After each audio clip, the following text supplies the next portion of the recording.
મિત્રો spectrum high school PS Patel 39 વર્ષનો મારો અનુભવ છે એનો હું ટીચિંગમાં ઉપયોગ કરું છું। મારી જુદી જુદી મેથડ જે હું સમજાવતો જાઉં છું। ગુજરાત રાજ્ય લેવલે કેઆરપી આરપી તેમજ શિક્ષણના તમામ ક્ષેત્રોમાં લેખન સહિત તમામ જગ્યાએ કામ કરેલું છે।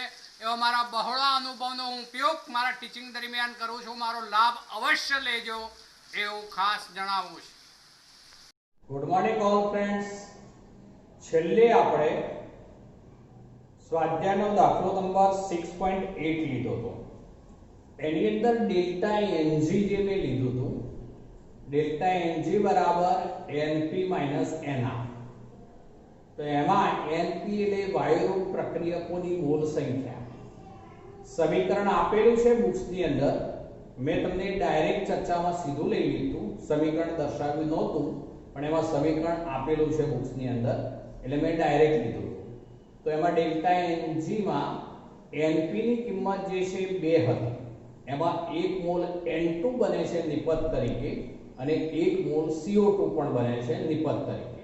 એટલે નિપજ કુલ મોલ 2 મોલ વાયુરૂપ નિપજ વાયુરૂપ જ લેવાના માઈનસ NR તરીકે જે છે એમાં 3/2 O2 ગેસ હતો। 3/2 O2 ગેસ એટલે 1.5 મોલ એ થયા, એટલે 2 માઈનસ 1.5 એટલે 0.5 લઈને આપણે એ દાખલો ગણ્યો તો સ્પષ્ટીકરણ કરી દઉં છું। સમીકરણ મેં લખ્યું નહોતું, સમીકરણ બુક્સમાં નીચે આપેલું છે। હવે આવીએ છીએ આપણે કોયડો 6.9। કોયડો 6.9 ચલો એમાં આ રીતનું છે। 60 ગ્રામ એલ્યુમિનિયમનું તાપમાન 35 સેલ્સિયસ થી 55 સેલ્સિયસ સુધી વધારવા માટે જરૂરી ઉષ્માના કિલો જૂલની સંખ્યા ગણો। એલ્યુમિનિયમની મોલર ઉષ્માધારિતા 24 joule mole inverse kelvin inverse છે।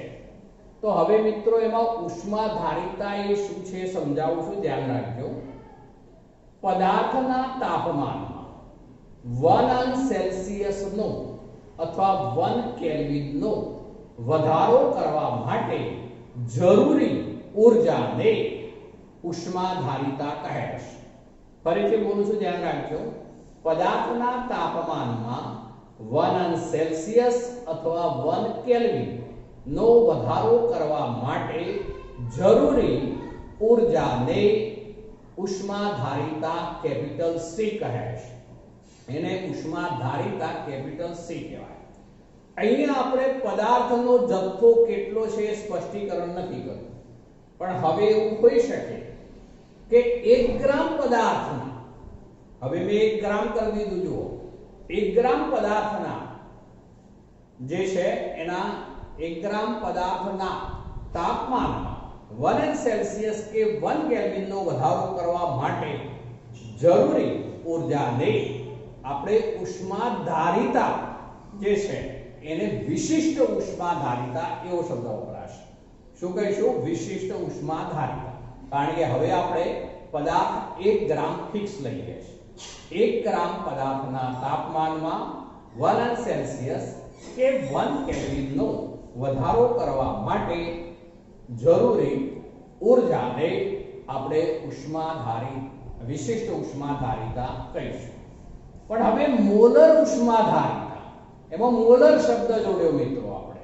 મોલર ઉષ્માધારિતાને એમાં એવું કહીશું 1 મોલ પદાર્થ, એમાં 1 મોલ પદાર્થ જોઈએ, 1 ગ્રામ ને બદલે 1 મોલ પદાર્થના તાપમાનમાં 1 અંશ સેલ્સિયસ નો વધારો કરવા માટે કે 1 કેલ્વિન નો વધારો કરવા માટે જરૂરી ઊર્જાને મોલર ઉષ્માધારિતા કહે છે। મોલર ઉષ્માધારિતાનો સિમ્બોલ છે Cm। Cm એટલે કે C ઉષ્માધારિતાનો એકમ છે, જ્યારે એને m સાથે જોડી દઈએ એટલે Cm એ મોલર ઉષ્માધારિતા થશે। હવે મિત્રો એમાં Cp અને Cv એવા બે પદો આવે છે। C એટલે ઉષ્માધારિતા, Cp એટલે અચળ દબાણે ઉષ્માધારિતા અને Cv એટલે અચળ કદે ઉષ્માધારિતા છે। હવે ઉષ્માધારિતા એક પ્રકારની ઉષ્મા જ છે. હું એને લખું છું આ રીતે, જુઓ પહેલા તો Q બરાબર કહેવાશે C ડેલ્ટા T. અહીંયા C ઉષ્મા ધારિતા છે, ડેલ્ટા T એ કેલ્વિનમાં કે ડિગ્રી સેલ્સિયસમાં, અહીંયા કેલ્વિન લઈશું પણ હવે કારણ કે કેપિટલ T સિમ્બોલ વાપર્યો છે. તો કેલ્વિનમાં તાપમાનમાં થયેલો ફેરફાર છે, તો એ Q જેટલો થશે. Q બરાબર C ડેલ્ટા T. હવે આ જે સમીકરણ છે હું બે જુદા જુદા સ્થિતિ માટે લાગુ પાડું છું, તો હું આવું કહી શકું મિત્રો કે Q of V, તો Q of V બરાબર લેવાય ડેલ્ટા U એના બરાબર લેવાય, હું આના પરથી જ લખું છું, ધ્યાન રાખજો. તો એને કહેવાશે C of V delta T. C of V delta T. આપણે આગળ સાબિત કરી ચૂક્યા છે કે અચળ કદે પ્રણાલીની આંતરિક ઊર્જામાં થતો ફેરફાર પ્રણાલીએ મેળવેલી ઉષ્મા બરાબર હોય છે. એટલે Q of V બરાબર ડેલ્ટા U એ આગળ સાબિત કરી દીધું આપણે, એ લીધું, અને મેં આ Q જે છે એના ઉપરથી C of V delta T, Q of V હોય તો C of V delta T કહેવાશે, એ લખી દીધું. એ જ પ્રમાણે જો દબાણ અચળ હોય તો આવું લખાય મિત્રો, Q of P અચળ દબાણે તો એ ફરી ડેલ્ટા H કહેવાશે, ડેલ્ટા H. આ આપણે પણ સાબિત કરી ચૂક્યા છે, અચળ દબાણે પ્રણાલીની એન્થાલ્પીમાં થતો ફેરફાર પ્રણાલીએ મેળવેલી ઉષ્મા બરાબર હોય છે. એટલે આ Q of P બરાબર ડેલ્ટા H, પેલું Q of V બરાબર ડેલ્ટા H, બંને આગળ સાબિત કરી ચૂક્યા છે. તો આના બરાબર આપણે આ સૂત્રની અનુરૂપ લખવું હોય તો આવું કહેવાશે C of P. C of P કહેવાશે નીચે લખવાનું ઇન્ટુ ડેલ્ટા T. હવે આપણે Cp અને Cv વચ્ચેનો સંબંધ મેળવવો છે. સાથે હું થિયરીનો થોડો મુદ્દો જે છે જોડી દઉં છું, ધ્યાન રાખજો આ દાખલામાં. તો એમાં આપણે આ સૂત્રથી પરિચિત છીએ. કયું સૂત્ર તો યાદ કરો, તો ડેલ્ટા H બરાબર ડેલ્ટા U પ્લસ અહીંયા ડેલ્ટા કૌંસમાં Pv, ડેલ્ટા કૌંસમાં Pv. ચલો પણ હવે Pv બરાબર RT 1 મોલ હોય ત્યારે Pv બરાબર RT, Pv બરાબર nRT, પણ n બરાબર 1 મોલ ગણી લઈએ આપણે તો Pv બરાબર RT થઈ ગયા. તો આવું થઈ જાય મિત્રો, ડેલ્ટા H બરાબર ડેલ્ટા U પ્લસ અહીંયા લખાય હવે ડેલ્ટા RT. ચલો હવે એના બરાબર માટે આવું થઈ જાય ડેલ્ટા H બરાબર ડેલ્ટા U, પછી આને સાદુરૂપ કરીએ આપણે તો r તો અચળ રહે એટલે આવું થઈ જવાનું મિત્રો r ડેલ્ટા T. r પોતે અચળાંક છે તો માટે એમાં ડેલ્ટા ન લાગુ પડે એટલે r ડેલ્ટા T. ચલો હવે આ જે સૂત્ર છે એમાં આપણે આ કિંમતો મૂકીએ, ડેલ્ટા U ની કિંમત આ મૂકીએ, ડેલ્ટા H ની કિંમત આ મૂકીએ. તો જુઓ આની કિંમત મૂકીએ તો Cp ડેલ્ટા T, આની કિંમત મૂકી દીધી મેં, બરાબર આની કિંમત મૂકીએ તો આ થવાની Cv ડેલ્ટા T. ચલો પછી પ્લસ r ડેલ્ટા T, બરાબર. ચલો ડેલ્ટા T કોમન નીકળે છે, જુઓ મિત્રો ડેલ્ટા T કોમન નીકળે છે તો આપણે કોમન કાઢી લઈએ માનો કે, અથવા હું આવું કરું છું, જુઓ આમાં આ પદ આ બાજુ લઈ આવું છું, પહેલા આ પદ આ બાજુ લઈ આવું છું, તો Cp delta T minus Cv delta T બરાબર r ડેલ્ટા T. આમાં ડેલ્ટા T કોમન કાઢી લઉં છું હું પહેલા, તો આવું થઈ જવાનું Cp Cv ડેલ્ટા T બરાબર r ડેલ્ટા T. બંને બાજુ ડેલ્ટા T ગુણાંકમાં છે, ડાયરેક્ટ કેન્સલ કરી દઉં છું, ડાયરેક્ટ કેન્સલ થઈ જાય. માટે સાબિત થઈ ગયું, જુઓ સાબિત થઈ ગયું Cp Cv બરાબર r. આ એક શોર્ટ પોઈન્ટ મેં સાબિત કરી દીધો, Cp Cv બરાબર r. ફરીથી આટલું થિયરિટિકલ પોઈન્ટ છે સમજાઈ દઉં છું, આ દાખલામાં જરૂરી છે એટલા માટે. તો એમાં એક લઉં છું ઉષ્મા ધારિતા C ઉષ્માધારિતા એને કહીશું કે પદાર્થના તાપમાનમાં 1 ડિગ્રી સેલ્સિયસ કે 1 કેલ્વિનનો વધારો કરવા માટે જરૂરી ઊર્જાને ઉષ્માધારિતા C કહે છે. ચલો આ ઉષ્માધારિતા C કહેવાશે. બીજું મેં કહ્યું ત્યારબાદ વિશિષ્ટ ઉષ્માધારિતા. તો 1 ગ્રામ પદાર્થના તાપમાનમાં 1 ડિગ્રી સેલ્સિયસ કે 1 કેલ્વિનનો વધારો કરવા માટે જરૂરી ઊર્જાને વિશિષ્ટ ઉષ્માધારિતા કહે છે. ત્રીજું લઉં છું મોલર ઉષ્માધારિતા. તો એમાં એવું કહીશું 1 મોલ પદાર્થના તાપમાનમાં 1 ડિગ્રી સેલ્સિયસ કે 1 કેલ્વિનનો વધારો કરવા માટે જરૂરી ઊર્જાને આપણે શું કહીશું? તો એને કહીશું મોલર ઉષ્માધારિતા.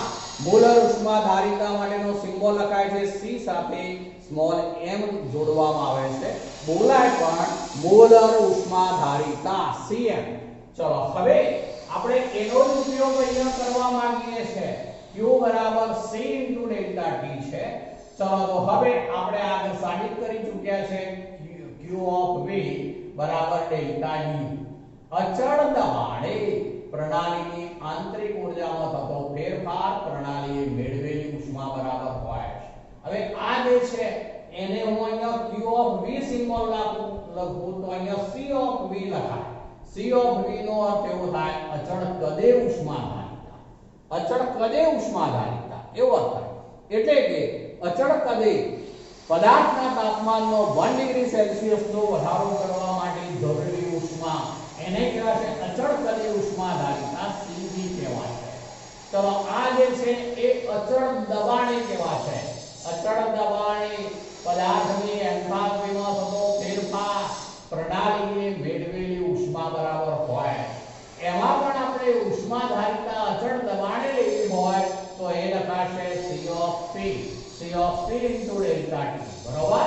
ચલો હવે આ જે છે એ બંનેના સંબંધ આ જે છે એને આપણે આ સૂત્ર સાથે સાંકળીએ છીએ.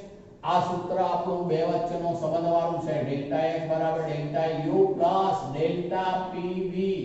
ચલો પણ 1 મોલ વાયુ હોય ત્યારે n બરાબર 1. 1 મોલ પદાર્થ હોય તો n બરાબર 1.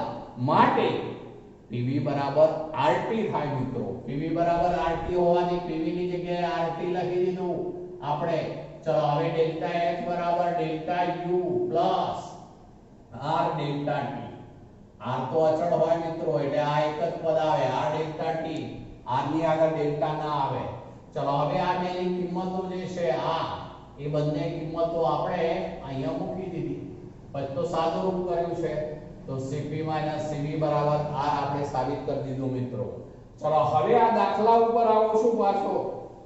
અહીંયા એવું છે 6.9 છે 60 ગ્રામ એલ્યુમિનિયમનું તાપમાન 35 સેલ્સિયસ થી 55 સેલ્સિયસ સુધી વધારવા માટે જરૂરી ઉષ્માના કિલોજૂલ ની સંખ્યા ગણો એટલે કે એનું મૂલ્ય શોધવાનું છે. L ની મોલર ઉષ્માધારિતા એનું મૂલ્ય આપણને આપી દીધું છે 24 joule mole inverse. Mall inverse kelvin inverse. ચલો ઉષ્માધારિતા આપણને આપેલી છે કઈ પણ મોલર ઉષ્માધારિતા. ચલો હવે એલ્યુમિનિયમના મોલ આપેલા છે આપણને એટલે દળ આપેલું છે. ચલો એલ્યુમિનિયમના મોલ શોધી કાઢીએ તો મોલ બરાબર એનું દળ ભાગ્યા મોલર દળ. એનું દળ આપ્યું છે આપણને 60 ભાગ્યા મોલર દળ 27. એટલે એલ્યુમિનિયમના મોલ આપણી પાસે આપેલા. ચલો ડેલ્ટા T શોધી કાઢીએ તો 55 સેલ્સિયસ ઓછા 55 ઓછા 35 તો બરાબર થઈ જશે 20. ચલો આ 20 સેલ્સિયસ કહી શકીએ પણ બરાબર તફાવત હોવાથી એને 20 કેલ્વિન કહેવાશે મિત્રો. 20 કેલ્વિન. ચલો હવે આપણું સૂત્ર આ જ છે પણ અહીંયા મોલ વડે એને ગુણી દઈશું. મોલ વડે કારણ કે ઉષ્માધારિતાની વેલ્યુ જે છે 24 આપેલી છે માટે આપણે આવું લખવું પડશે n into c. n into c એમ કહેવાય. તો આ ઉષ્માધારિતા મોલર ઉષ્માધારિતા છે into ડેલ્ટા T. આ સૂત્ર છે આપણે.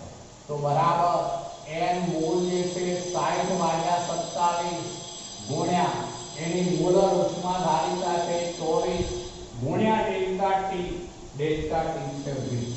તો આ બધાનું સાદુરૂપ કરીએ મિત્રો તો થઈ જશે 10 આટલા જૂલ થઈ જશે. એનો એકમ જૂલ થઈ જશે મિત્રો. હવે આપણે કિલો જૂલમાં જવાબ માંગ્યો છે તો ભાગ્યા શું કરી દેવું પડે તો 1000. તો શું થઈ જશે બરાબર 1.067 કિલો જૂલ. આ કિલો જૂલ. તો આ જે છે એ એનો જવાબ થઈ ગયો મિત્રો. ચલો પછી છે 6.10.